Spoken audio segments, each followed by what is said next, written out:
നമ്മൾ വായിച്ചത്. കർത്താവേ, അങ്ങയുടെ ആലയത്തിൽ വസിക്കാൻ അങ്ങ് തിരഞ്ഞെടുത്ത് കൊണ്ടുവരുന്നവര് ഭാഗ്യവാന്മാർ. അങ്ങയുടെ വിശുദ്ധ മന്ദിരത്തിലെ വിരുന്നുണ്ട് ഞാൻ സംതൃപ്തി അടയും. കർത്താവ് നന്മ കൊണ്ട് ഞാൻ സംതൃപ്തനാകും എന്ന് പറയുന്നു. എനിക്ക് വേറൊന്നും സംതൃപ്തി ഇനി ഒന്നും വേണ്ട എന്ന് പറയും. ഹല്ലേലൂയ. 73-ാം സങ്കീർത്തനം 28-ാമത്തെ തിരുവചനം. 73-ാമത്തെ സങ്കീർത്തനം 28-ാമത്തെ തിരുവചനം വായിക്കാം.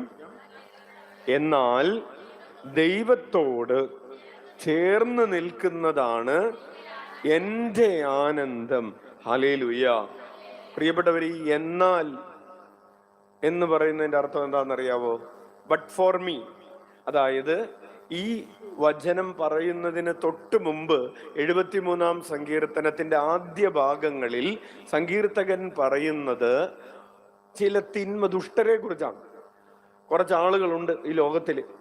അവര് തിന്മ പ്രവർത്തിക്കുന്നു, അവര് തട്ടിപ്പ് നടത്തുന്നു, അവര് വെട്ടിപ്പ് നടത്തുന്നു, അവര് മദ്യപിക്കുന്നു, അവര് വ്യഭിചാരം ചെയ്യുന്നു, അവര് വഞ്ചന കാണിക്കുന്നു, അവര് പലതരത്തിലുള്ള തിന്മകളൊക്കെ പ്രവർത്തിച്ച് ഈ ഭൂമിയിൽ മാന്യന്മാരായിട്ട് നടക്കുന്നു.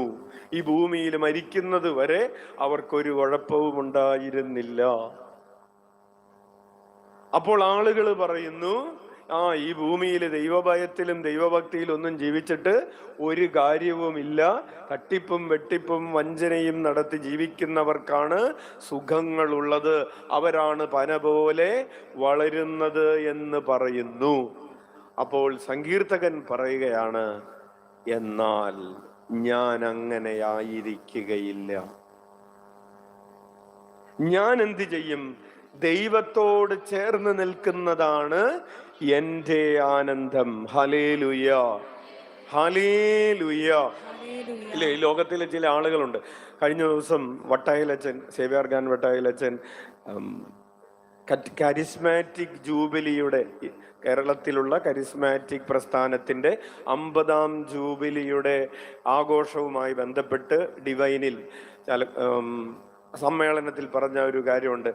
നമ്മുടെ ആത്മീയ ജീവിതത്തെ കാർന്നു തിന്നുന്ന 3 പുള്ളിപ്പുലികളെ കുറിച്ച് പട്ടേലച്ചൻ പറയാണ്. അതിലൊന്ന് രുചി. ടേസ്റ്റ്, കണ്ണിന്റെ ടേസ്റ്റ്, കാതിന്റെ ടേസ്റ്റ്, നാവിന്റെ ടേസ്റ്റ്. ചില ആളുകൾ ഇങ്ങനെ ടേസ്റ്റ് നോക്കി നടക്കുകയാണ്. എനിക്ക് എവിടെ കൂടുതൽ ടേസ്റ്റ് കിട്ടും എന്ന് നോക്കി നടക്കുന്ന സാഹചര്യം ഒരു പുള്ളിപ്പുലിയാണ്. നമ്മുടെ ആത്മീയ ജീവിതത്തെ അത് കാർന്നു തിന്നും. മറ്റൊരു പുള്ളിപ്പുലി എന്ന് പറയുന്നത് സംസാരപ്രിയമാണ്. അവരിങ്ങനെ എല്ലാവരെയും കണ്ട് ബിളബിളബിളാന്നിങ്ങനെ പറഞ്ഞ് നടക്കുന്ന ഒരു സംസാരപ്രിയത്തിന്റെ പുള്ളിപ്പുലി. ആ പുള്ളിപ്പുലിയും നമ്മുടെ ആത്മീയ ജീവിതത്തിന്റെ കൃപകളെ കാർന്നു തിന്നും. മൂന്നാമതൊരു പുള്ളിപ്പുലിയാണ് ഈ ലോകത്തിന്റെ സുഖം